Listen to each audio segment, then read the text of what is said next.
মুক্তাছড়া ঝর্ণা দেখার পর আমরা এই ছড়া দিয়ে নিচে নেমে যাচ্ছি। এরপর আমাদের ডেস্টিনেশন হচ্ছে নৌকাটা ঝর্ণা। ওটাও অনেক সুন্দর ঝর্ণা, দেখার মতো। এই যে আমার টিমমেট, আমার বন্ধু শহীদুল, আদরের ছোট ভাই মিরু, ওই যে আলামিন, আব্দুল হামিদ, আমাদের গ্রুপের বাকি সদস্যরা আসতেছে।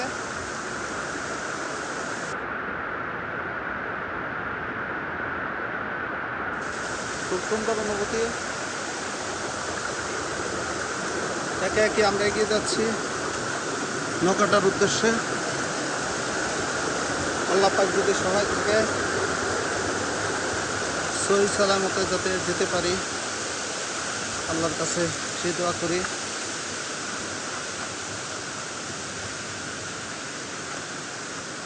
আমার গ্রুপের 16 জন সদস্যের ভিতরে অধিকাংশই একটু দুর্বল, যারা কখনো ট্রেকিং বা এরকম ঝর্ণা ট্রেল ধরে 1 ঘন্টা 2 ঘন্টা ট্রেল করেনি, ট্রেকিং করেনি। কিন্তু আস্তে আস্তে তাদের ভিতরে আমি অনেক সাহস দেখতে পাচ্ছি। এই তো যেমন গত বছর মৌলভীবাজার জেলার কমলগঞ্জ উপজেলার বাংলাদেশের অন্যতম সুন্দর একটি ঝর্ণা, হামহাম ঝর্ণা, ওইটা 3 জন ছাড়া বাকি সব গ্রুপ মেম্বারই জয় করেছিল। তেমনি করে আজকে 2025 সাল 11/10/2025 তারিখে আমরা এই বিলাইছড়ির যে ঝর্ণাগুলো আছে এগুলো দেখার জন্য এসেছি। তো আল্লাহর রহমতে কোনো ধরনের দুর্ঘটনা ছাড়াই আমরা মুক্তাছড়া ঝর্ণাটি জয় করেছি। এরপরে আমরা নৌকাটা ঝর্ণা জয় করবো ইনশাআল্লাহ, আল্লাহ যদি সহায় থাকে। আর কালকে আমাদের সবচেয়ে বড় অগ্নি পরীক্ষা, ধূপপানি অথবা গাছ কাটা ঝর্ণা। আমাদের পছন্দ ছিল ধূপপানি ঝর্ণায়, কিন্তু পাহাড়ি আর বাঙালিদের মধ্যে কি একটা ঝামেলা হওয়ার কারণে ধূপপানিতে পর্যটকদের যেতে দিচ্ছে না প্রশাসন। যদি কালকে প্রশাসন পর্যটকদের অ্যালাউ করে তাহলে অবশ্যই ইনশাল্লাহ ধূপপানি ঝর্ণাটাও জয় করব। আর যদি কোনোভাবে অনুমতি না পাই তাহলে গাছ কাটা ঝর্ণা ভিজিট করার ইচ্ছা আছে। আল্লাহর রহমতে খুব দ্রুততার সহিত আমরা নেমে যাচ্ছি মুক্তাছড়া থেকে নৌকাটার দিকে। অনেক সুন্দর এই ট্রেলগুলা। একসাথে বন্ধুরা যখন একে একে চলি তখন শত বাধাও যেন আমাদের কাছে ক্ষুদ্র মনে হয়। আল্লাহর রহমতে উঠতে যেমন অনেক কষ্ট হয়েছিল, কিন্তু নামার সময় খুবই সহজভাবে, খুব সুন্দরভাবে নামছি। এখানে আমাদের গাইড জুতা ঠিক করতেছে, সেতুর জুতা নষ্ট হয়ে গেছে।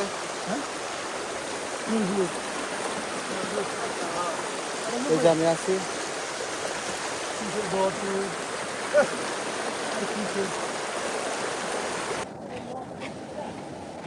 দেখুন কি খারাপ, একটু অসাবধানতা বড় ধরনের দুর্ঘটনা ঘটার কারণ হতে পারে। তাই এইরকম ঝর্ণায় যারা ট্রেল করবেন, এই পাহাড়ের খাড়গুলা একটু সাবধানে চলাচল করবেন, অনেক নিচু।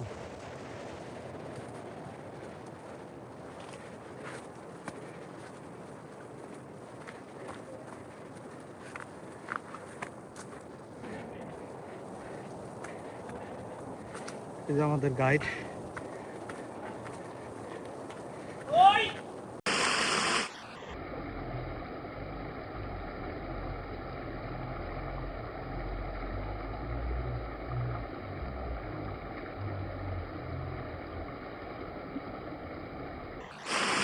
অবশেষে নৌকাটা ঝর্ণার খুবই কাছাকাছি চলে এসেছি, একবারে কাছে। এতক্ষণ কিছু ডেঞ্জারাস ছিল, টাচ ছিল, যার কারণে ভিডিও করতে পারি নাই। শুনতে পাচ্ছেন ঝর্ণার আওয়াজ, নৌকাটা ঝর্ণা। অবশেষে এসে বললাম নৌকাটা ঝর্ণা।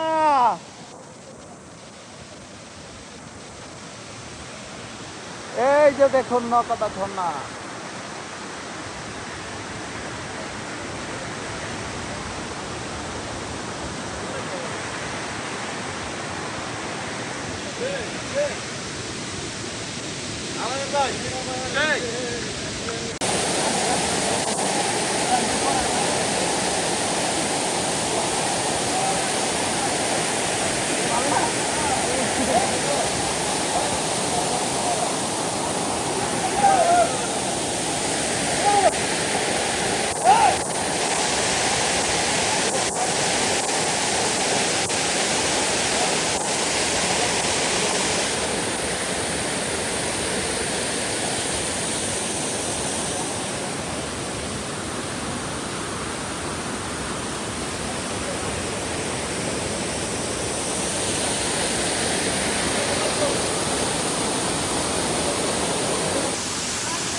নৌকাটা ঝর্ণা, বিলাইছড়ি যেন ঝর্ণার রাজ্য, আসলেই রাজ্য।